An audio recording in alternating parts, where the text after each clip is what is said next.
The main slate doesn't have Alvin Kamara, Dalvin Cook, Derrick Henry, or Aaron Jones. So who do you turn to for a safe cash game running back this week? We'll talk about that and a whole lot more on the Week 16 edition of the Footballguys Daily Fantasy Power Grid presented by DraftKings. John, we want to hear about Vegas, what those lines, totals, and spreads are telling you to target this week. What do you got? We have a holiday week here. It's interesting in the sense that we've got a game on Christmas. We have 3 games the day after Christmas. We have a night game as usual on Sunday night, another game on Monday night. So our slate went from really big in the past few weeks to really small. And as the NFL would have it, a lot of the best players, as you led with, are going to be on the other games. And so there's not a whole lot to love in terms of fantasy goodness with respect to DFS this week. The one game that kind of stands out, Kansas City, Atlanta will come to Kansas City, and you're going to pay up. If you want to get those Chiefs in your lineups this week, you're going to pay up. They've got on DraftKings, they've got Patrick Mahomes at 8,500. And if you want to go Patrick Mahomes to Travis Kelce, it's going to cost you another 8,500, $17,000, which is basically a third of your salary, is going towards 2 players this week against Atlanta. And if you want to get Tyreek Hill, well, it even goes up from there. So you're going to pay to get Kansas City in your lineup. Now, for what it's worth, they're the top of the Vegas value chart this week at 32 implied points against Atlanta. And then, just going down, I think last week we talked about this. We got some really big favorites at the top of that Vegas value chart. Cleveland looking to score 28.3 points against the Jets. No longer undefeated, by the way, giving 10 points to the Jets heading into, as a recording of this show, Wednesday night. Baltimore also giving up 10 to the New York Giants, and Chicago giving up 8 to Jacksonville, and Houston giving up 8 to Cincinnati. But we're going to talk about this. It's actually, it's an interesting week in the sense that there isn't a whole lot to love. We got one game that as of today is above 50 points in terms of the Vegas total. And you've got these heavy favorites, and really none of them, I mean, maybe you could throw Nick Chubb in there, but even he splits time with Kareem Hunt. None of them have a bell cow running back in the sense that I got to have that guy in my lineup. And we're going to talk about running back. It's a really barren position this week. If there's been a week all season that folks have needed some of the commentary we're going to talk about, this is definitely it, because I think that it's a really tricky week. We're going to see some bad chalk by the time Sunday lineups lock. And I think that tonight's conversation, I'm actually interested to see what the guys think, because I have some questions about what I'm seeing in the early running. Nice. And just to be clear, the Jets are no longer winless. That's a big deal. I know everyone knows that, but yeah, that's huge. Good way to go, Phil. And your Jets.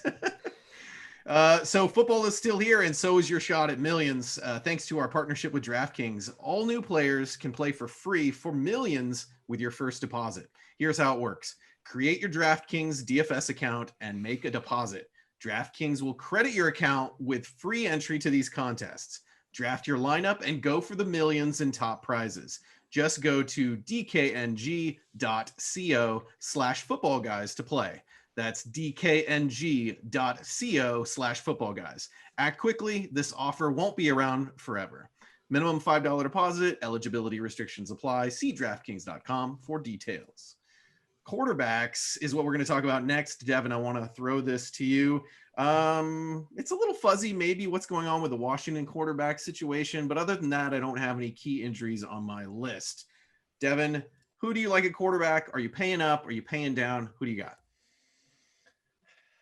It's a tough week, and I think that John mentioned it, but I expect Jalen Hurts to be one of the more popular guys. Yeah. His price is getting to a point, though, where at $7,000, I don't think he's a must play. In Dallas, I mean, we've talked about it. We've talked about it a couple times. They've been good. I mean, outside of a game against Roethlisberger and a game against Russell Wilson early on, they really have been sort of a shutdown defense, particularly of late. Now, The question is, what quarterback could you possibly get that has the upside of Hurts at just 7,000? I think that's where people are gravitating towards him in a GPP format. I'm probably not going there in cash. I don't think that his floor is high enough. I think that there's a bad game coming. They faced, who did they face? Arizona, and then the Saints, in which he was good. But I don't know. I tend to think that we'll see a lot of Miles Sanders this week. I tend to think that the Eagles will go with a heavy rushing attack. Maybe the Hurts gets it done on the ground, but I'll let the other guys talk about him if they like him. I'm going back to Matt Ryan in cash at just 5,800. I talked about him last week. I know that Hurts was a good play too, and certainly that they were both good, strong plays. But in a cash game format, unless you're going Mahomes, I want that 300-yard bonus on DraftKings, and I anticipate that. Is Atlanta even going to try to run the ball? I mean, they shouldn't. They should just try and throw the ball 50 times. And I think that that's the only way that they're competitive. I think that Matt Ryan, reports are coming out that the new GM may not be committed to Matt Ryan. So he needs to, continue to show that he still has it. He's 35 or 36 years old. So I think that he's in a pretty good spot to throw for 300 yards this week against Kansas City. Kansas City started off the year strong against the pass. They've leveled off a little bit. They allowed 316 to Tua just a couple weeks ago. Drew Brees looked horrible last week, but still threw for 3 touchdowns. So I think it's Ryan. I mean, I'd love to go and get Mahomes too, but that's just another price that I can't afford. Yeah, Matt Ryan's 35 years old, and fun fact, we're birthday buddies. Phil, tell me, which quarterback do you like this week? It's Jalen Hurts for the opposite reasons that Devin just laid out. So I start my week by running a set of 150 lineups on our optimizer and not setting any restrictions on exposure. And Jalen Hurts was in 100% of those 150 lineups. I think that's a pretty good indication that we should trust him. The Eagles total is at 25.75. That's much higher than it was last week. I think that we could feel a little bit more comfortable about using him, despite the fact that DraftKings jacked up his price. The Cowboys defense they're okay, but they'll definitely bend. Their offense is getting better. And I think that's kind of a key component to this game, is that they would be able to sustain a shootout game script that could lead to a game like last week, in which Hurts is busy through the air and on the ground. And as far as a floor goes, I mean, the rushing floor gets him to 20 points, and anything above that is gravy. So I've been playing him in the closest format that I play to cash games the last 2 weeks, and it's been quite profitable. If I was paying down, Devin might actually turn red, let alone put up the red black-eyed Joe on this one. But Baker Mayfield at 6,100 is someone that I don't know if I mind in a cash game setting. The Browns have that high total that John had mentioned earlier, 28.25. The Jets have been the third best matchup for enemy quarterbacks, both for the season and the last 5 weeks. So they have stunk out loud for as long as the season has been played. And, they encourage opponents to pass because they have a strong rush defense. And over the last 4 weeks, Mayfield is the third-ranked quarterback on DraftKings. He's actually leading the league in passing yards over that span. I think that his ceiling might be capped a little bit, which is what we saw last week in that game script against the Giants and Colt McCoy. Wouldn't shock me if it's something similar to that. But the way he's been playing and the quality of the opposition, I think he gets to 20 pretty easy with the upside for more. So I don't hate him in cash at 6,100. John, who are you going with in cash? It's funny because I thought for sure that the guys would say that the person who's on my list, Mitch Trubisky, I think is too cheap at 5,700. Not a player that I would like to play in cash, but just looking at the numbers and his projections, he's the guy I want. I mean, look at what he's been doing over the past month since he's come back. He had 242 and 3 touchdowns the first week. He had 267 and 1, 267 and 3. Last week he had 202 and 1, and he ran the ball 8 times last week as well against Minnesota. And they're throwing the ball. The Chicago Bears, this goes against everything that we probably think.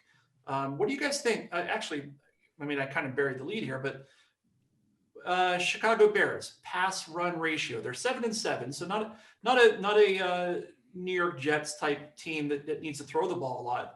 Where do you think they rank in terms of 1 to 32 in terms of passing percentage? I don't care. It's Mitchell Trubisky.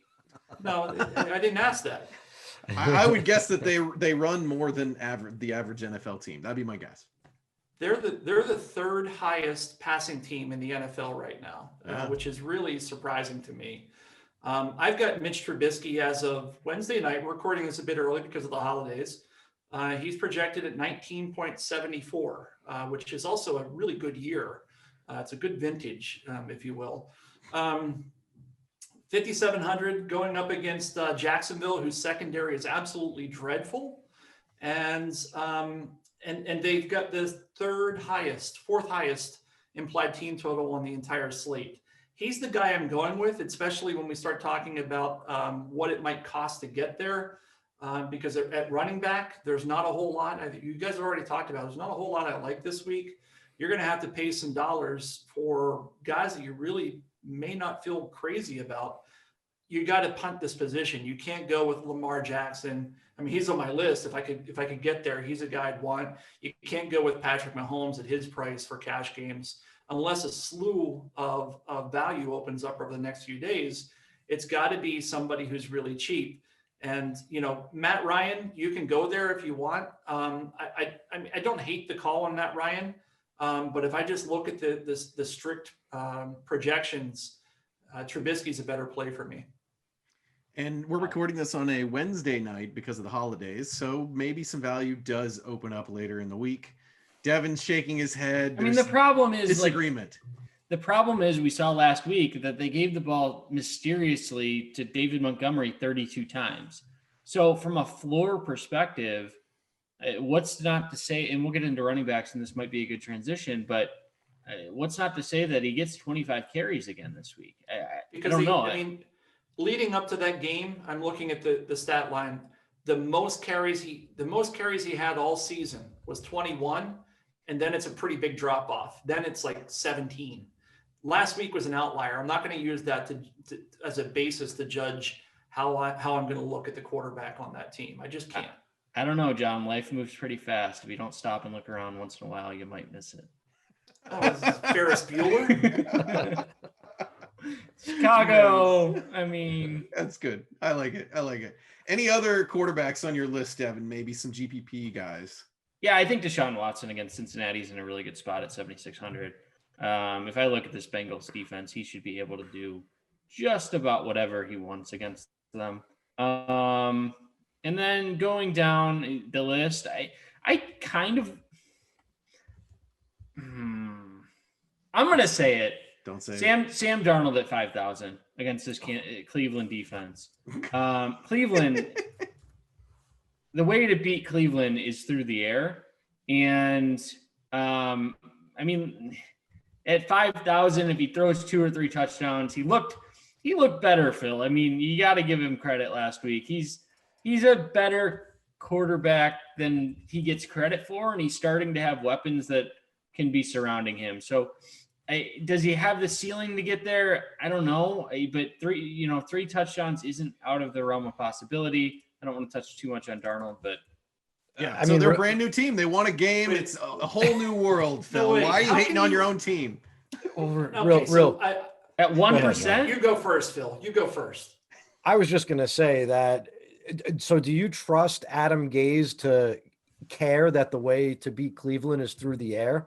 He's going to run Frank Gore into the back of the offensive line 26 times. Sure. He's good. It's what he does. He's going to do it. I don't see it. I think if you're going to go with a cheap, bad quarterback on a bad team, I would go with Drew Lock, because Drew Lock, he's a quarterback where he's got some cheap pieces that are intriguing this week. The Chargers invite other teams into shootouts. That's just what they do. They're involved in high scoring games pretty much week in and week out. And Locke has actually shown us on multiple occasions this year that he's got a 25+ point ceiling. That game's got a 48.5 point total, and it's implied to be close. I think that one could easily shoot out and go over. And then you could pair Locke with receivers like Judy, Patrick, and Hamler, who are all sub 4K. That's the move I'd be making in tournaments, along with paying up for the expensive guys. John, wrap up our segment here with a GPP pick. Yeah, I'll mention a couple guys here, but I want to go to the Darnold thing. Look, I mean, his receivers come out as being pretty sharp for me early in the week, and so from that end, typically I would be liking Sam Darnold. But I mean, the guy has started 15 minus 4 games, 11 games this season. He's got 1, 1, 1, 0, 0, 0, 0, 2, 0, and 1 touchdown.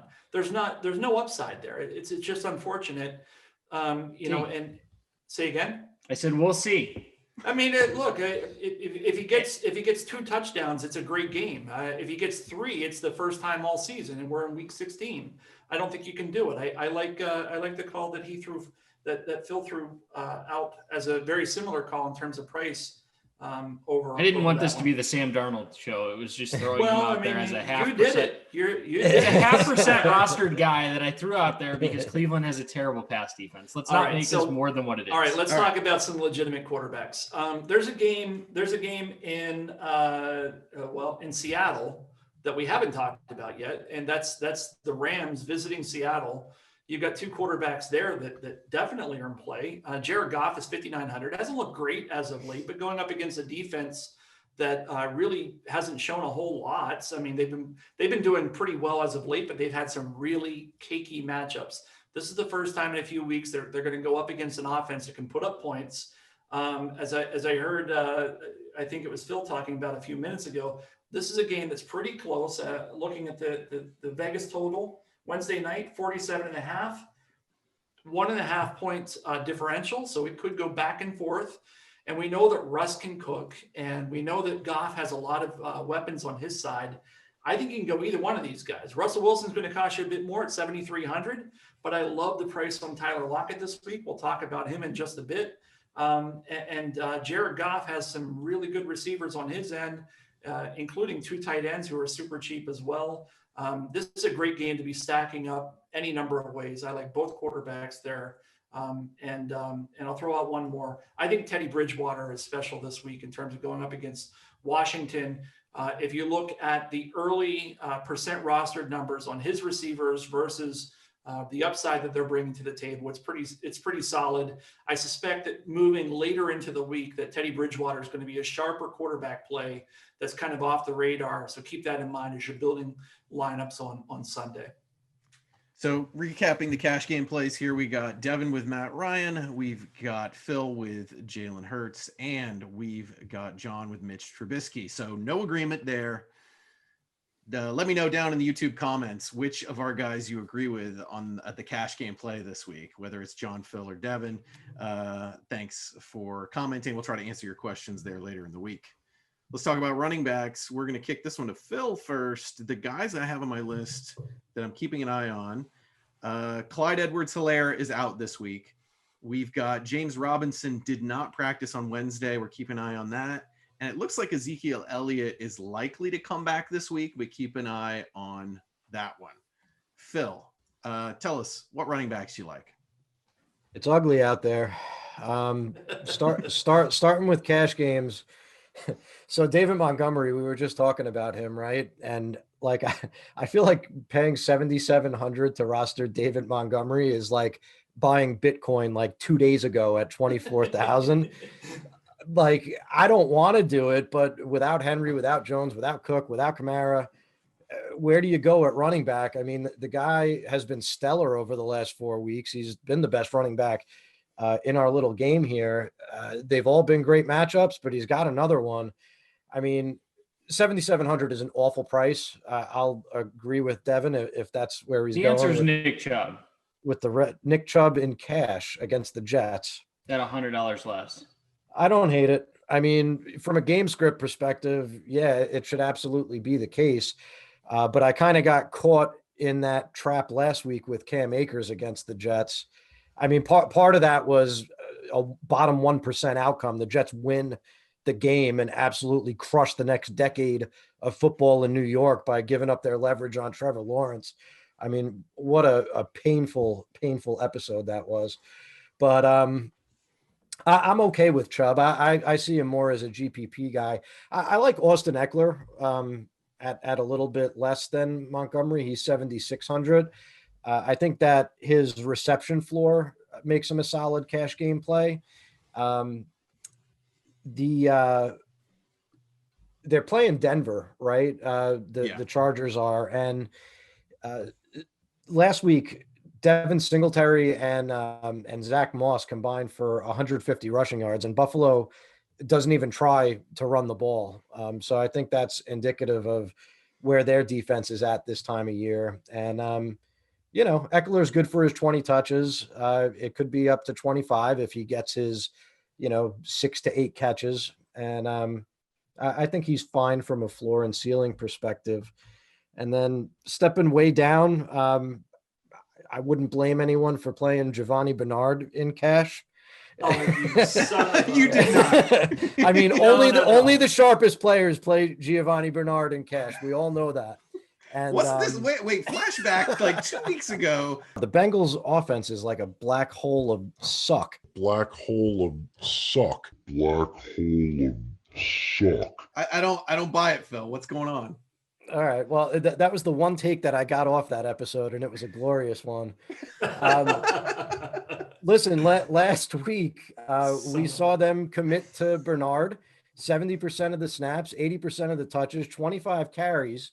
And that was against one of the better run defenses in the league. Yes, it was a wonky game script, but this Texans run defense is terrible. And I think I was all over Bernard actually in the showdown slate against Pittsburgh too. Because if you look back at Ryan Finley's game logs, the Bengals are not looking for him to throw the ball. That's not the plan.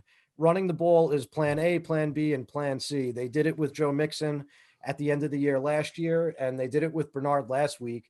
It's going to be their plan again this week, and the Houston run defense can't stop anyone. So 4,800, his price didn't rise because of that performance. He's a good play. Things change quickly around here, John. John, tell us something that isn't you liking Giovanni Bernard. I mean, it's unbelievable. This guy. I mean, 2 weeks ago, he had a quote that's almost there, and I can't remember, but it was really, really strong, and it had something to do with like the suck that is Giovanni Bernard or something. I know suck was in there somewhere. And now he's touting him against a defense. Houston, not a good defense. I agree, but he was going against Dallas. The week that he went up against Dallas had allowed 499 yards rushing over their previous 3 games. And of course, Gio fumbled on the first carry of the game, and we know what happens. But I also remember this guy saying, don't play bad players on bad teams. And here we are 2 weeks later, whatever. I'll be done with it. Look, this is a really thin position. If we're talking about Gio Bernard for the past 3 minutes, it's a thin position. I haven't said a word, so I don't like him at all, but go ahead. He's not on my cash game list. I think you've got to pay, and I'm reluctantly saying this because I don't like any of the guys I'm about to say, but I think they're the best of the bunch as of Wednesday night. David Montgomery, I got to agree with against Jacksonville, 7,700. I like him over Chubb because he's the bell cow guy. He's going to get more looks. He's going to get 20 touches. I can't rely on Nick Chubb to get that the way that they distribute the ball with Kareem Hunt there. I don't hate the Hunt call, or excuse me, the Chubb call. It's just I would rather go with the guaranteed touches, and I think that DeMont has those, especially when we get inside the red zone as we saw last week. The one player that should be mentioned is on the other side of that same game, David Johnson, 6,100 against Cincinnati. Last week, I mean, the guy, he actually did me proud last week. I think he had 11 receptions or something crazy. This is a game where they're 8-point favorites at home against Cincinnati. I'm going to take David Johnson probably all day long. It's the one play I like at this position. And outside of that, it's a pretty big drop off to anybody else. So I'm going to stop there in terms of cash games. I think it's D-Mont, David Johnson, and then it gets pretty thin thereafter. I mean, some guys that come out, Austin Ekeler comes out kind of high on my list. James Robinson, maybe. But I think I would wait till the week progresses. There's going to be some value open up because of injuries and COVID, and this is what happened in 2020. So monitor the comments section below, because we're going to be chiming in. I know Devin's great about that. Phil, you're also really good about that. But just keep an eye out on what we're saying in the comments, because we're recording this a bit early due to the holidays. I'm pretty sure there's going to be some value opening up, and definitely that'll be in the comments section of this video. And you have to make a call. You have to make a call whether you think this David Johnson pass catching is an anomaly, or they're just like, oh yeah, right, we now remember that David Johnson is a really good pass catching back. What do you want to say, Phil? Yeah, I wanted to say one thing about David Johnson, and that was that both Duke Johnson and CJ Prosise were inactive last week. So they kind of had nowhere else to go. I like Johnson. I think he's a good play, but I do think that you kind of want to watch those other two guys and see if it's the same scenario again this week. That's a good call. I don't think you're counting. It's a great point, but I don't think you're counting on the 11 catches again. I mean, if you were, his price would be another $1,500. You're counting on what we've seen pretty much throughout the year, and that he's going to get 14 to 16 carries, and then maybe a couple opportunities through the air, which in a matchup against Cincinnati Bengals, as 8-point favorites, he should be able to get there at 6,100 on a very thin week.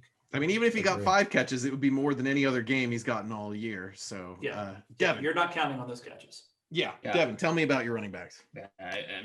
I'm in a little bit of a stunned mood that Nick Chubb isn't just a clear chalk here. I mean, 19.5 touches over his last 6 games on average, which are we really trusting David Montgomery to have 20 plus? I mean, there's a very real outcome that he has 11 again.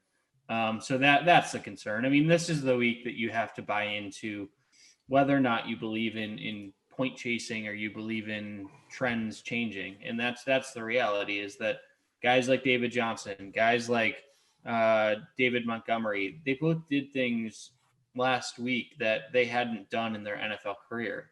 And part of it is we're so thin at this position that do you believe that that's going to change in week 16 and week 17, and they're going to continue to have these outlier games, and that just becomes the new normal?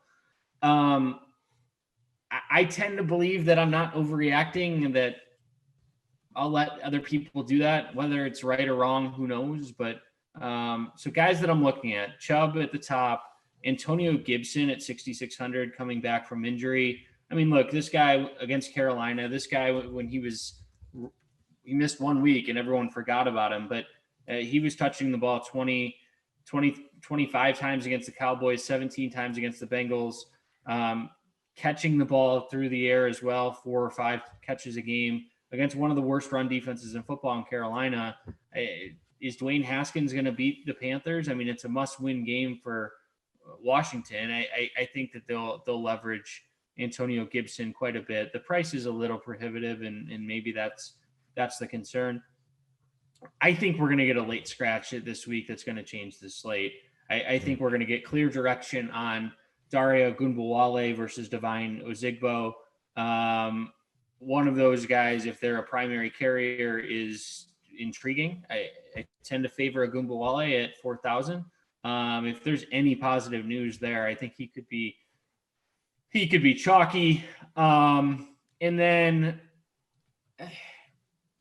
I think that James Conner still could miss. I mean, or there's still a risk there that Benny Snell becomes the primary guy. So if that happens, we're recording on Wednesday. I'm throwing theoreticals out there, but Benny Snell becomes awfully intriguing as well.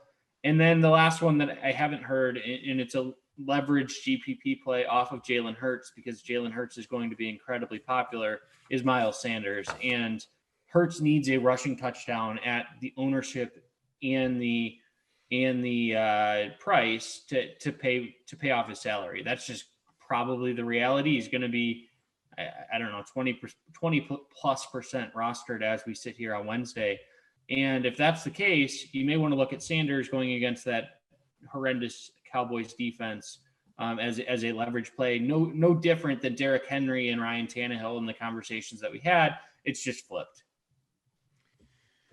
Phil, any other running backs you want to mention? Yeah, the two on my list for GPPs, one was Miles Sanders, very quietly since Hurts took over for Philadelphia. He's back to a workhorse role. It's 82% snap share, 88% of the backfield touches. So he's a bell cow again.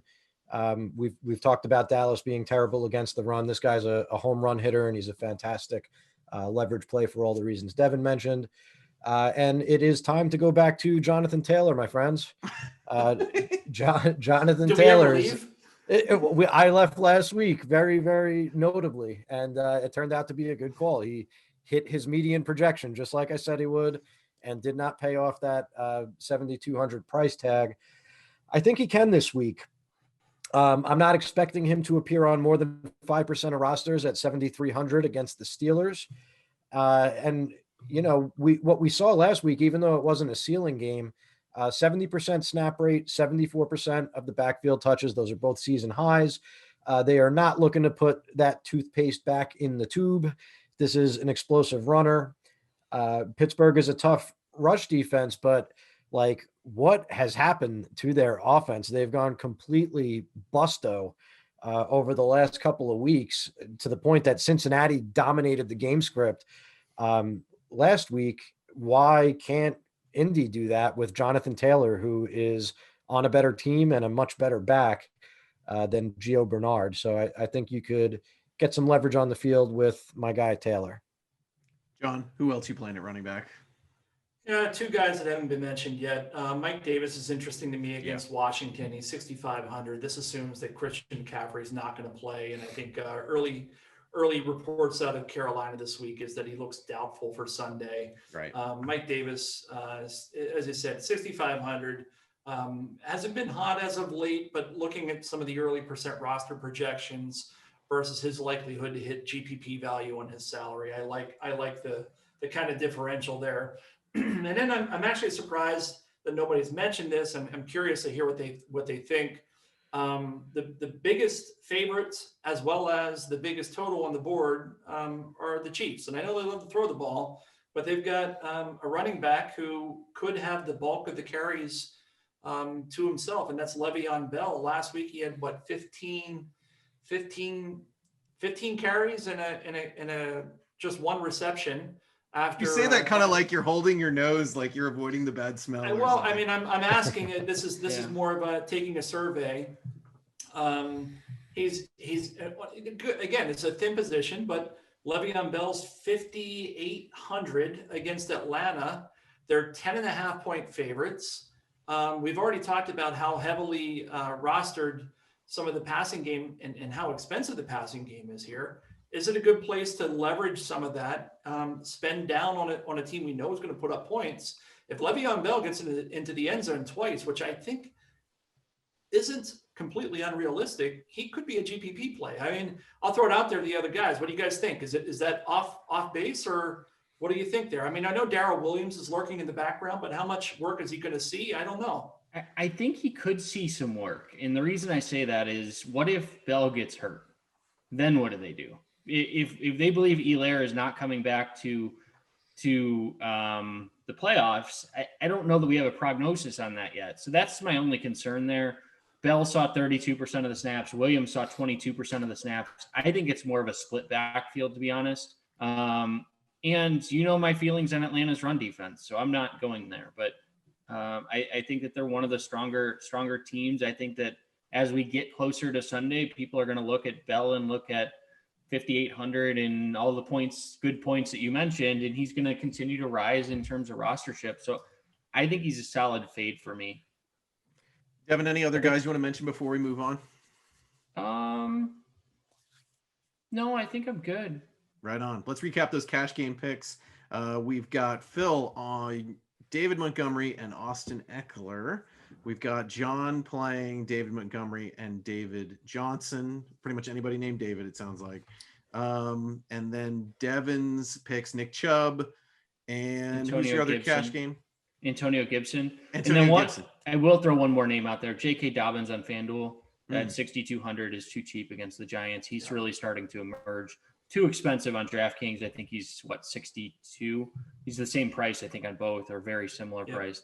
And that's too high for not a elite pass catching running back that isn't guaranteed the touches. But he's getting red zone work. I think he's in a really good spot on FanDuel. Nice. All right, let's move on to wide receivers. We will go to John first on receivers. Please subscribe, hit that bell, and give us a thumbs up on the video. Thanks for watching. Wide receivers, John. The one guy we're keeping an eye on here is Keenan Allen. He did not practice on Wednesday. He kind of got limited reps in the game in week 15. Other than that, I don't have anybody else on my list. Who do you like at receiver? Yeah, it's crazy doing this show on a Wednesday. There's no injuries. There's not a whole lot to talk about. But, Right. it's a week where, I'm looking at my list. I'm really going very level. It's not a stars and scrubs value and high upside or high floor folks. And so, I'm going to throw out some names here. None of them are super sexy, but they are the guys that are kind of at the top of my list in terms of value and thinking about consistent volume. And at the top of my list this week, not going super high, Terry McLaurin going against Carolina at 6,700. He's a guy that continues to get action. And I think that his floor and upside are respectable. In that same game, flip-flopping to the other team, Robby Anderson at 5,500 is on my list. After that, I'm going a bit further down because we're going to be spending up as of Wednesday night on some of these running backs where there's not a whole lot of value, where I feel like I need to go up for those Davids, as you described them. I'm going to have to spend down a little bit at wide receiver. And I'll let the guys talk about these guys more, but Tyler Boyd and T. Higgins, neck and neck. I'm going to make multiple cash game lineups this week. I'm 100% certain of it. I'm going to flip-flop those guys across those cash game lineups. Tyler Boyd is 49. T. Higgins is 47. They're 8-point underdogs against Houston, and I'm just going to flip-flop them to kind of mitigate the level of risk I take with them. I like Jamison Crowder against Devin's Browns at 4,500. He's a possession receiver on DraftKings full PPR. I like to go that way with guys I know are going to see volume. And then at the bottom end, Visca Chenault against Chicago at 3,700. This guy continues to see 5 or 6 touches every week. And he hasn't gotten into the end zone as of late, so his price stays pretty low. But as long as he gets 5 or 6 catches and 40 yards, he's going to get you that 3x value and allows you to spend up elsewhere. None of those guys, completely admit, are like a Nuke Hopkins or somebody that you're going to be excited about getting in your lineups. But the opportunity cost is such that you can build a very consistent lineup across the board in cash games. Devin, who do you like at receiver? Tyreek Hill, 9,000. Yeah, can we afford him? 9,000, right? No, you can't afford him. I think you can, and I will contingent it by saying that I think that value continues to open up. And we paid for Kelsey and you could make Kelsey and Henry lineups last week. You can certainly make Tyreek Hill lineups this week. Particularly, I'm going to talk about a tight end. It's not named Travis Kelsey in a little bit. Who is in a fantastic spot at 3,500. So, look, Tyreek Hill, the Falcons, how do you beat them? You beat them with your wide receivers. They're allowing the second most yards to wide receivers at 210 per game. Their cornerbacks, Darqueze Dennard and AJ Terrell, both run above a 4.4. Not great. And they've been horrible against number one wide receivers. So if I look at Mike Evans, 110, Michael Thomas, 105, Michael Thomas, 105, Jerry Jeudy, 125 and a touchdown, Kenny Galladay, 114, Justin Jefferson, 166 and 2, Robby Anderson, over 100, Allen Robinson, over 100. You get my point. The list keeps going on. They've struggled with big play receivers, speed receivers. This could be a slate where Tyreek Hill just breaks it, to be honest. The other way you beat the Falcons is you let them get a big lead on you and then they'll just blow it. So yeah, I mean, that's there too. The blame there has to start coming on Matt Ryan. But at 9,000, look, he's my top guy at any position. We talked about running backs and we don't like. I think he's in a fantastic spot this week. he is a guy that I will be trying to pay up for. Going down the list a little bit, I do like the T. Higgins call. I don't love it. I think he's over. I think he's over projected across the industry. I don't think that the decline of Ryan Finley is properly accounted for there. But what are we doing? I don't know if you mentioned it, but what are we doing in Carolina? Because Curtis Samuel and Robbie Anderson are both too cheap. All of them. Like, Got to pick one, right? 4,900 for Curtis. I mentioned Robbie Anderson. He's my favorite play, but all of them are underpriced, as I said at the quarterback section of the. Yeah, as a cash game play, I think I would go. Anderson has more upside. I'm probably going Samuel as it stands today, but TBD. And then a GPP play that I'll throw out there is T.Y. Hilton going back to the well. He didn't score last week, but if we believe that Pittsburgh is going to struggle, I think a lot of people are going to be off of that just because it is Pittsburgh. 5,500, his price hasn't increased too dramatically. He's still one of the top guys there. And then one more cheap guy continues to be Michael Gallup. And I don't know why, but do we think the Cowboys are going to run against this Eagles defense? And that's where I go back to how are they going to move the ball, right? So they're going to have to move it through the air if they move it at all. Gallup has tailed off a little bit. He scored a touchdown last week, which saved him. But as a GPP play, I think he could do worse there.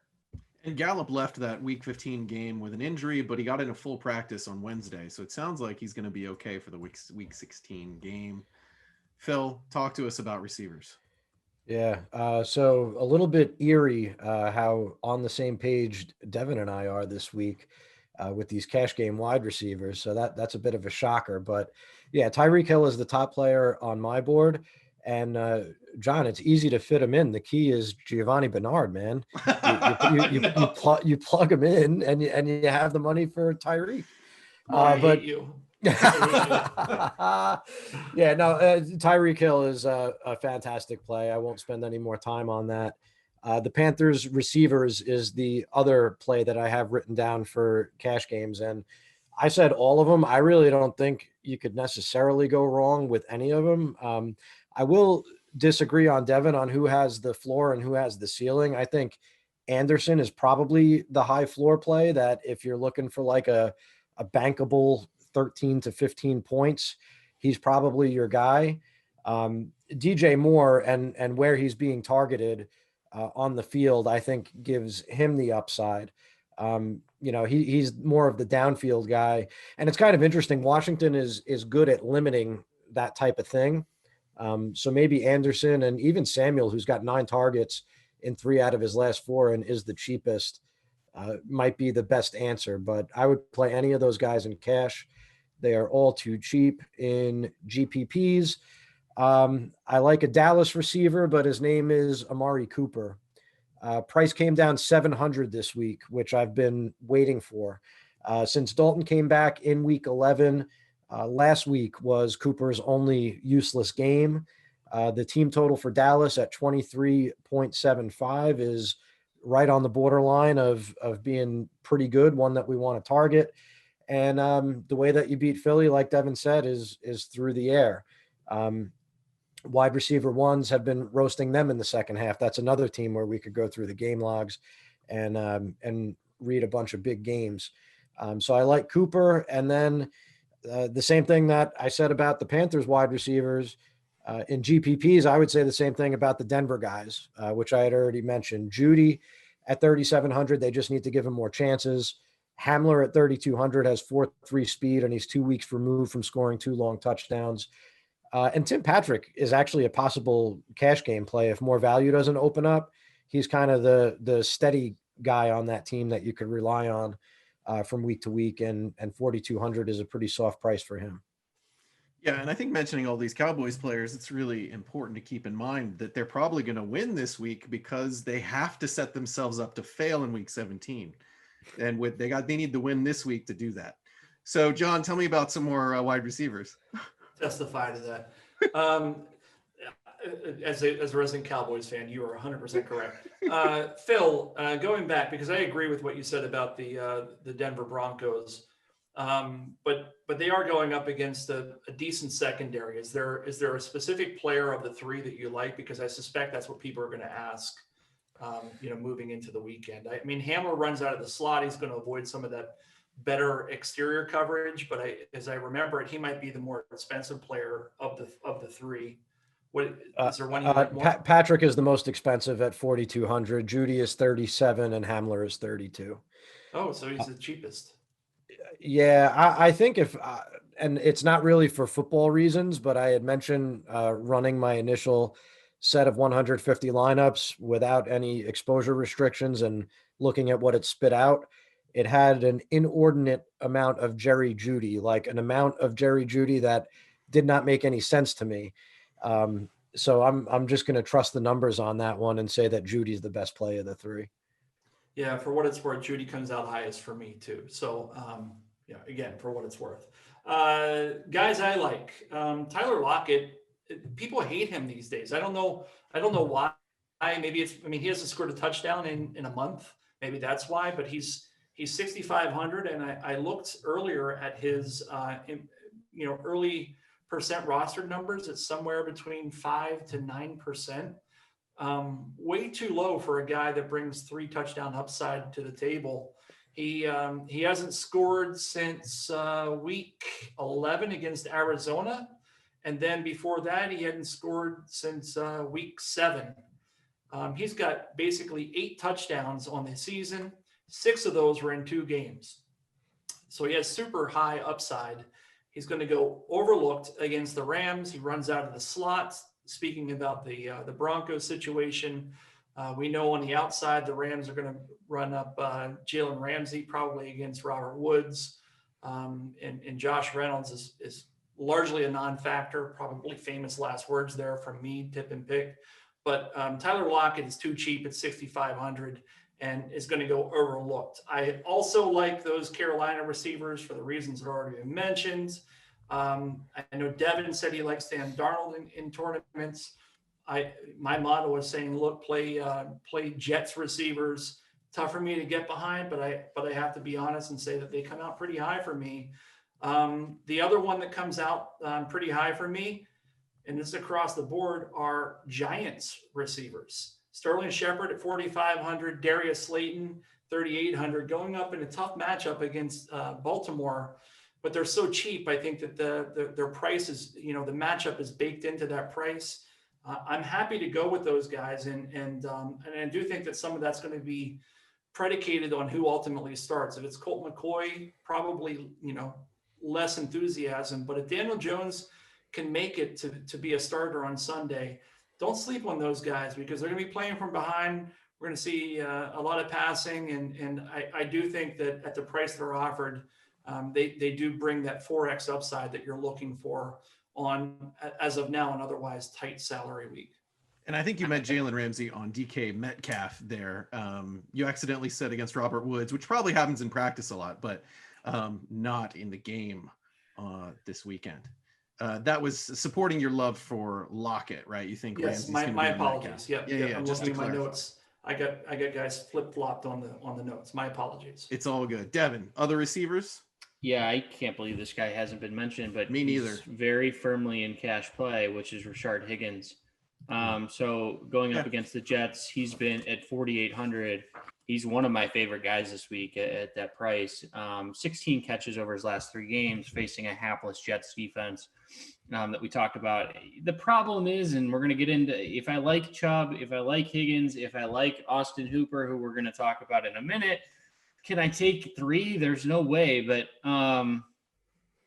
I think Higgins is in a tremendous spot as a GPP play. He is the Browns' number 1 receiver.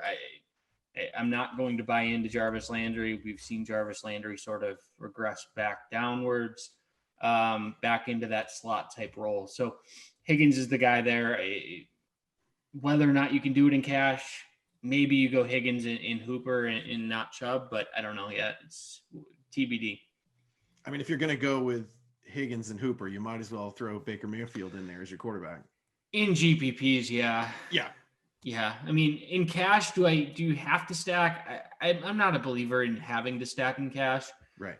It does increase your risk if there's just a bit clunker of a game. The Saints last week were the prime example, right? Right. You can survive with Breeze Kamara. came out decent. Kamara, Jared Cook. Yep. You had Traquan Smith. You had Emmanuel Sanders. Some of those guys got almost there, but Yep. if you went heavy on them, you lost. And so you got to be careful with how you approach it. Yeah, I mean, you could still do well with. I did extremely well with Sanders and Kamara in the same lineup, but if I had Breeze, it would have been tanked. So that's Jalen Hurts instead. So you have to have. I don't believe in having to stack in cash. Yeah. Any other receivers we want to mention in this segment before we move on to tight ends? Tyreek Hill, have we talked about him? Let's recap our cash game plays.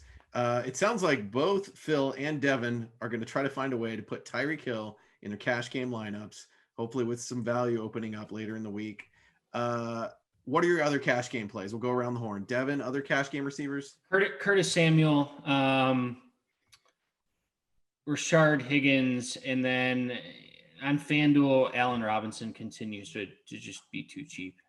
Phil, other cash guys? I would say either Anderson or Samuel. And right now in the dummy lineup that I put in, Tim Patrick is in there. All right. And then John, cash? Terry McLaurin, Robbie Anderson, pick your favorite Bengals receiver, Jamison Crowder, and Visca Chenault. Gotcha. All right. Let's go to tight ends. Don't have any injuries of note on my list. Devin, tell us about the tight ends you like this week. Sounds like you're maybe any like tight end facing the Jets. Yeah. I mean, the Jets are we talk about how to beat the Jets, and the answer is always through the tight end position this year. So they've allowed a tight end to score a touchdown in every game since week 8. They're allowing 17.3 points to opposing tight ends. Austin Hooper is starting to become what they paid him to be. He's been banged up for a lot of the year. 5 for 41 and a touchdown last week. He scored a touchdown 2 weeks before that. So he's 2 in his last 3 games. It's a trend that just keeps on. It's a Christmas Day miracle where you get a tight end against the Jets for 3,500. So I'm going there. The other guy that I would throw out there just a little bit is, no, I'm not going there. I'll stick with Austin Hooper. Here's the thing I'm struggling with this Jets matchup is that, like, logic would tell me that the Jets are generally heavy underdogs. You should play the running game against them. But I feel like when I look at the results, there are passing games that are doing extremely well against them. Teams tend to be beating them through the passing game. And so that's part of why I think maybe I hear some hesitation about Nick Chubb from the other guys. Yep. And maybe the passing game is the way to go here. But I haven't dug into the numbers to be like, is this some kind of fluke? Or is it your really normalized like, strength of schedule had the Jets like 50%, which is just like breaking your model against the quarterback position. And part of that's the Greg Williams system. So even though he's no longer there, his entire system is putting pressure on the corners and trying to stop the run. And he did it with Cleveland. He's done it throughout, largely his career. So that's sort of why you're seeing that. Right. And, I do that normalized strength of schedule tool that does shout, like, don't play the run game against the Jets. But again, I mostly use that as I need to research the story here a little bit more. There's something going on here, and I just haven't had a chance to do that. They've allowed 14 touchdowns to opposing tight ends this year. Yeah, that's crazy. That is crazy. Phil, who's your tight end pick? Yeah, in cash games, Austin Hooper was the first guy that I had, and I think that Dallas Goedert is a similarly good play at a similar price point, 3,700. It's just too cheap for what his involvement has been in the Eagles offense since Hurts took over. 21% market share of targets in Hurts's 2 starts. That is elite once you get to 20% for a tight end. And he actually should have had the game-tying touchdown on back-to-back plays to end regulation last week in that loss to the Cardinals, and Hurts hit him on the hands twice. If he could have came down with one of those, he would not be 3,700 this week. So I think we're getting a discount there just because of drop variance, and he was defended well on both plays. So yeah, I like Goddard for cash, and then the obvious name is Travis Kelce, but my God, he's now the wide receiver 2 in terms of pricing. So at that point, certainly in cash games, I don't see how you could play him over the top wide receivers if you're spending that much money on a pass catcher. In GPPs, he's obviously a great play. I just want to say that he should absolutely be part of your plans if you're multi-entering tournaments. But I don't see how you do it in cash games. Yeah. John, tight ends? Yeah, I mean, I agree with the Travis Kelce take. I think this is probably the first week in maybe 2020 where I'm thinking about fading Travis Kelce. His price has just gotten to be almost prohibitive. I don't understand the love for Austin Hooper. Again, I'm going to stand out here. 3,500. I mean, the guy, as I look across what he's done, I heard Devin say that he's doing what they hired him to do, but over the past since their bye week in week 9, he's got 2, 5, 2, 2, 0, and then last week he had 6 targets. It's not a guy I want in my cash game lineups at 3,500. If he's 2,500, I can consider it, but he's not a guy I want. I mean, to be fair, he's been banged up in most of those games. You're sort of cherry picking there, but okay. I'm not cherry picking. I'm taking his past 6 weeks. He's been banged. He's been extremely questionable for the past 5 weeks. He was healthy last week. Let's not do this. Questioning every single call on the show. You did say that he was the guy that they hired him to be, and in 1 week he's the guy that they wanted to be. I'm not buying it. I'm sorry. Yeah, you're wrong, like normal. And well, maybe I am, but he had 85, 67, 70, 75, and last week he had 70% of the snaps. Would you like to do another bet and you will lose again? Look, he's not a cash game play, period. Done deal. Go up, spend another $400 and get Evan Engram, who's actually getting targets on his offense, who may not be as good of a tight end as maybe he's projected to be. We saw some stuff going back and forth between the Packers and Robert Tonyan. And if you don't know what that story is, look at that. But he's the guy that actually makes some sense this week, going up against the Baltimore Ravens. Baltimore is not good against the tight end position. They rank somewhere in the middle. And Engram has, over his past 4 games, 9 targets, 8 targets, 4 and 7. And before that, it was 10, 10, and 3. That's the player that you want this week in cash game lineups. And if you don't like that, then punt with Cole Kmet against Jacksonville at 3,000. But I don't get the love for Austin Hooper. Any other GPP tight ends that you guys want to mention, Devin? No. Phil? I'll just throw my 2 cents in about Hooper real quick for the listeners and the viewers. So playing the matchups with tight ends is risky business. It's a high variance position, and it goes wrong way more often than playing matchups with running backs and even with wide receivers, except against the Jets. I love it when you guys get fired up about your picks, especially when it's like about someone like Austin Hooper. So we're going to move on. We'll see how it plays out.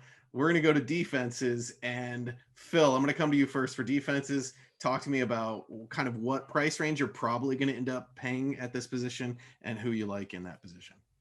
Yeah, it's going to be in the low to mid ranges with the way that the roster construction is this week. I guess I got 2 on my list. The first one that I'd be looking to play is the Rams at 3,100. I just think that they're underpriced. They were 4,500 last week. Now they're 3,100. I mean, granted, they were playing the Jets, and now they're playing Seattle. But Russell Wilson, I mean, he takes sacks. He's turned the ball over this year, and it seems to me like the Rams and the Seahawks, they always get into these tight division games where they kind of have each other's numbers and they know each other pretty well. So I'd be good with the Rams at 3,100. The other one that I'm thinking about that I still have to kind of think through is the Texans at 2,800. Listen, they're a good point per dollar play. I kind of smell a trap, only because of what I said before. And that was that Cincinnati is really not looking to give Ryan Finley chances to blow the game. He is Ryan Finley, so he's going to make at least one terrible mistake. So for that reason, I think the Texans are fine. But I think they're going to try to run the ball a lot, and it could be difficult for them to get opportunities for turnovers. John, I saw you liking that Texans pick. Is that your top cash game pick? That's my top cash game pick. I think it's the best one on the board. 2,800. You don't want to pay up a lot because there's not a whole lot of defense to like here. That's the one defense I really do like this week. Devin, how about your defense? Yeah, I like Houston. The lack of the pass rush is a little bit of a concern. They're in the bottom half of the league in sacks. In a GPP, you might want to fade them just because the point that Phil brings up is a good one, which is about the running game and the lack of opportunity. Carolina is a nice GPP play against Dwayne Haskins. Haskins is just, the decision making clearly both on and off the field is just mind boggling. So he would be a very nice play. And then sort of like the Colts going up against Pittsburgh. Do we think that this is a real thing for Pittsburgh where they're just done? I don't know, but Roethlisberger looks cooked. I'm not sure. Yeah, definitely worth a GPP take there for sure. Let's talk about some stacks. John, we're going to come to you first on stacks. Tell us who you're stacking. Yeah, I like that game. As I said, I like the game in Seattle. I'm going to go with Russell Wilson to Tyler Lockett, run it back with the running back that kind of evolves over the course of the week, or Cooper Kupp. Cooper Kupp is a guy that has some positive touchdown regression in store for him. I think last year he had 10 touchdowns, if I'm not mistaken. He's somewhere in the area of 3 or 4 this year. So I wouldn't be surprised to see him kind of round out the season pretty strongly. I do like that play. On the opposite end, if you want to go with Jared Goff, again, Kupp is going to be my guy. I do like Gerald Everett, though. A lot of folks are into Tyler Higbee, but if you look at in terms of opportunity, routes run, snap counts, whatever metric you're looking at, Tyler Higbee has done a lot more with the same amount of opportunity. And you could say that's a skill thing, or you can say it's a chance thing. And for me, it's more about the chance thing than anything. And Gerald Everett's $2,800. I like him as a deep GPP guy in a double stack alongside Cooper Kupp. Elsewhere, I like the Bridgewater to your favorite receiver with Carolina. Run that back with Terry McLaurin. Probably has as much upside as any guy on the slate. And then in that big game in Kansas City, I think Matt Ryan is a wonderful GPP play this week. Calvin Ridley is going to be super popular because of the 2 weeks in a row. I'm going to go away from him and recommend Russell Gage as a contrarian stack with Matt Ryan, and then run that back with another kind of contrarian play on the other side, Le'Veon Bell at 5,800 for the reasons we talked about earlier in the show. Devin, who are you stacking? Yeah, I think there's a lot of different options this week. I do love the Cooper Kupp call that John just mentioned. Look, he's 17th in red zone targets, which is, believe it or not, based on all the different players that are not on this slate. One of the top on this slate was 17 red zone targets. He rates out the highest in a opportunity. Let's call it failed opportunities. He has just 2 touchdowns on those 17 targets. So I think that's a really smart call. Mahomes and stack it whatever way you want to stack it, whether it's Hill or Kelsey. And then I'm going Trubisky and Allen Robinson in GPPs. I think that's a really strong play.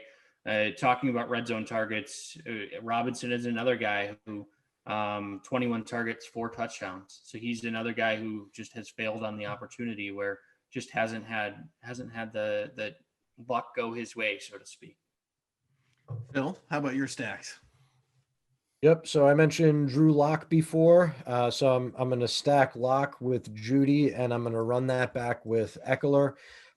One thing I didn't mention about Ekeler before is that Keenan Allen, he was out of practice today after playing a really low snap share last week, even though he told fantasy managers to start him on Twitter, and Right. that didn't go out so well. So I think that could also increase the projection for Eckler's receptions. So I like him as a run back.